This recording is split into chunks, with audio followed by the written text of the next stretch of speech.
بسم اللہ الرحمن الرحیم۔ السلام علیکم۔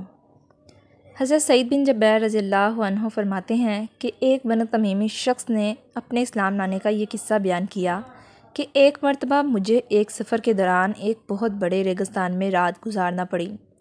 اس خوفناک ریگستان میں میری اونٹنی میرے ساتھ تھی اور میں بالکل تنہا تھا۔ رات کا وقت تھا۔ میں نے اونٹنی کو ایک جگہ بٹھایا اور خود لیٹ گیا اور سو جانے سے پہلے میں نے یہ پڑھا، اعوذ بعظیم ھذا الوادی، یعنی اس وادی کے بڑے جن کے ساتھ میں پناہ مانگتا ہوں۔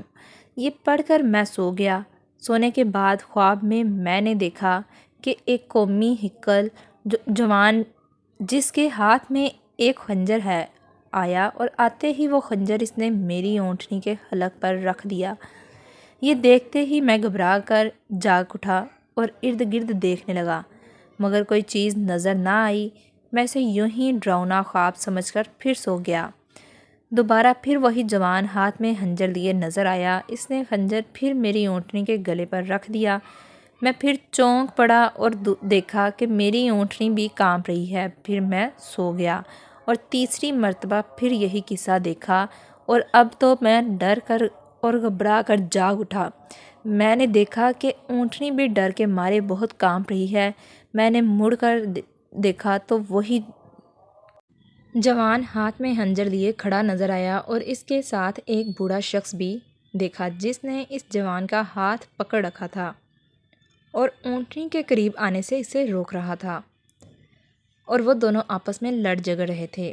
تھوڑی دیر میں 3 بڑے بڑے بیل وہاں آ گئے، اور اس بوڑھے نے اس جوان سے کہا کہ ان بیلوں میں سے جو چاہو میرے پڑوسی آدمی کی اونٹنی کے بدلے میں لے لو، مگر میرے پڑوسی آدمی کی اونٹنی کو ہاتھ نہ لگاؤ۔ چنانچہ وہ جوان آگے بڑھا اور ان بیلوں میں سے ایک بیل اس نے پکڑ لیا اور اسے کہا لے کر وہاں سے چلا گیا۔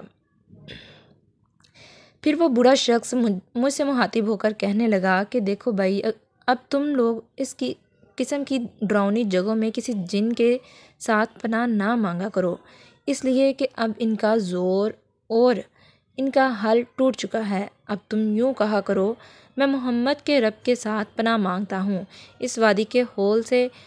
میں نے کہا یہ محمد صلی اللہ علیہ وآلہ وسلم۔ میں نے پوچھا کہاں رہتے ہیں؟ اس نے کہا کہ مدینہ منورہ میں۔ کون ہیں؟ اس نے بتایا کہ یہ نبی ہیں۔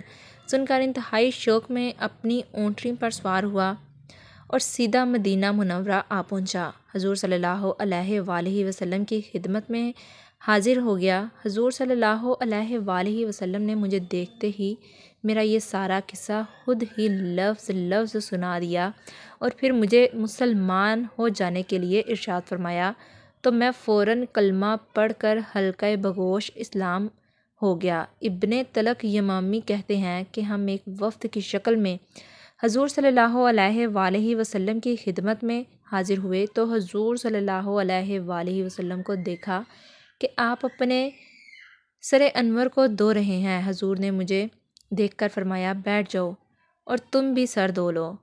ابن تلق فرماتے ہیں کہ میں نے حضور کے ارشاد کے مطابق میں نے آپ کے بچے ہوئے پانی سے اپنا سر دھویا، اور پھر حضور صلی اللہ علیہ وآلہ وسلم پر ایمان لایا اور مسلمان ہو گیا۔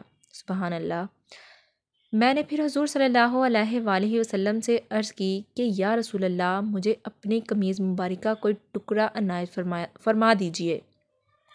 چنانچہ حضور نے مجھے اپنی قمیض مبارکہ ایک ٹکڑا عطا فرما دیا۔ وہ ٹکڑا ابن تلق یمامی رضی اللہ تعالیٰ عنہ کے پاس رہا۔ جب بھی کوئی بیمار پڑتا تو وہ اس ٹکڑے کے وسیلہ سے شفا حاصل کرنے کے لیے اسے پانی میں ڈال کر پانی اس بیمار کو پلا دیتے۔